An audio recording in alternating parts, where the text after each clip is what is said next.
అధ్యక్ష, కూటమి ప్రభుత్వం ఎన్నికలకు ముందు ఇచ్చిన హామీ మేరకు ప్రభుత్వం ఏర్పాటు కాగానే మంచి ఐఆర్ని ఇస్తామని చెప్పారు అధ్యక్ష.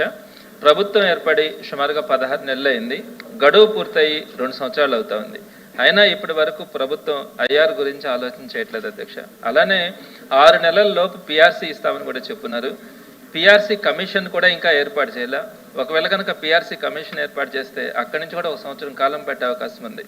మరి పిఆర్సీని ఎప్పుడు ఇస్తారో కూడా ఎంప్లాయీస్ అంతా ఎదురు చూస్తూ ఉన్నారు అధ్యక్ష. అలానే డిఏల విషయం కూడా దేశంలో ఎక్కడా కూడా లేనట్టుగా మన దేశంలో ఇప్పుడు మన రాష్ట్రంలో 4 డిఏలు పెండింగ్లోకి వచ్చాయి అధ్యక్ష. 6 నెలలకు ఒక్కసారి ఇవ్వాల్సిన డిఏలు 16 నెలలైనా కూడా ఇవ్వలేదు కాబట్టి టోటల్గా 4 డిఏలు పెండింగ్లోకి వచ్చాయి అధ్యక్ష. అలానే పాత బకాయిలు కూడా చెల్లిస్తామని చెప్తున్నారు.